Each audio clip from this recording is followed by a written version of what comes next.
Iran एक ऐसा देश है जो भले ही पश्चिमी देशों के मुकाबले आर्थिक रूप से कमजोर माना जाता है, लेकिन जब बात रक्षा ताकत की आती है तो वो किसी भी सुपर पावर से कम नहीं।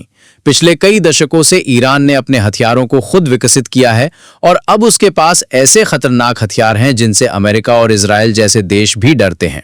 ईरान जानता है कि उसे किसी भी वक्त हमला झेलना पड़ सकता है, इसलिए उसने अपने डिफेंस सिस्टम को इतना मजबूत बना लिया है कि अब वो न सिर्फ अपना बचाव कर सकता है बल्कि पलटवार करने की भी पूरी ताकत रखता है।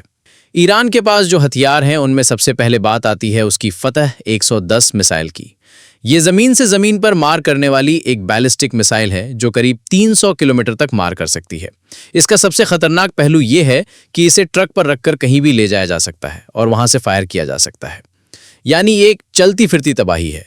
इसकी सटीकता इतनी ज्यादा है कि दुश्मन के बंकर, एयरबेस या कोई भी सैन्य ठिकाना इससे बच नहीं सकता। दूसरा नंबर पर आती है शाहेब 3 मिसाइल। ये ईरान की लॉन्ग रेंज मिसाइल है जिसकी रेंज 1300 से 2000 किलोमीटर तक है। ये इतनी दूरी तय करके दुश्मन के घर में घुसकर हमला कर सकती है।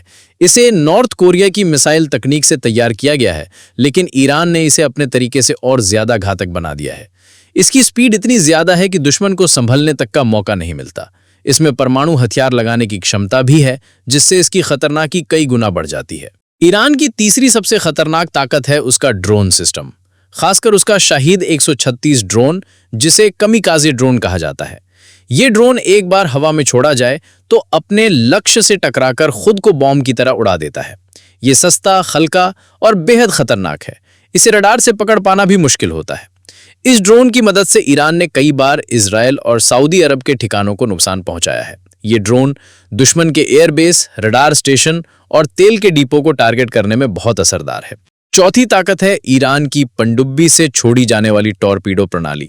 ईरान के पास अब ऐसी पनडुब्बियां हैं जो चुपचाप फारस की खाड़ी में घूमती हैं और अगर कोई दुश्मन का युद्धपोत या एयरक्राफ्ट कैरियर दिख जाए तो उस पर तुरंत टॉर्पीडो दाग देती हैं। ईरान की टॉर्पीडो स्पीड में भी बेहद तेज हैं और पानी के अंदर 100 किलोमीटर प्रति घंटे की रफ्तार से चलती हैं। ये दुश्मन के जहाज़ों को चंद सेकंड में तबाह कर सकती हैं। फारस की खाड़ी और स्ट्रेट ऑफ हॉर्मुज जैसे इलाकों में ये हथियार अमेरिका की नौसेना के लिए एक बड़ा खतरा है। पांचवी सबसे खतरनाक चीज है ईरान की साइबर आर्मी। भले ही ये कोई मिसाइल या बॉम्ब नहीं है, लेकिन इसका असर उससे कहीं ज्यादा खतरनाक है। ईरान की साइबर फोर्स इतनी तेज है कि वो किसी भी देश के सरकारी सिस्टम, बिजली सप्लाई, रडार नेटवर्क या सैन्य कम्युनिकेशन को हैक कर सकती है। 2010 में अमेरिका के सबसे हाईटेक न्यूक्लियर प्रोजेक्ट पर स्टक्सनेट वायरस से अटैक हुआ था, जिसे ईरान ने जवाब में बनाया था। आज ईरान की साइबर सेना इतनी ताकतवर है कि वो जंग को बिना बंदूक चलाए भी जीत सकती है। इन सभी हथियारों को देखने के बाद साफ है कि ईरान एक शांतिप्रिय देश जरूर है, लेकिन अगर किसी ने छेड़ा तो वो ना सिर्फ जवाब देगा बल्कि ऐसा जवाब देगा जो इतिहास में दर्ज हो जाएगा। ईरान के सुप्रीम लीडर आयतुल्लाह खामेनी बार बार कहते हैं कि हम जंग नहीं चाहते, लेकिन अगर कोई हम पर हमला करेगा तो हम चुप नहीं बैठेंगे। यही वजह है कि ईरान अपने हथियारों को धर्म और रक्षा से जोड़कर देखता है। उसके हथियार किसी पर धौंस जमाने के लिए नहीं बल्कि अपने लोगों की सुरक्षा के लिए हैं। यही वजह है कि जब भी ईरान हमला करता है वो पहले कोशिश करता है कि आम लोगों की जान ना जाए, अस्पताल और स्कूल जैसी जगहें बची रहें और सिर्फ सैन्य ठिकानों को ही निशाना बनाया जाए।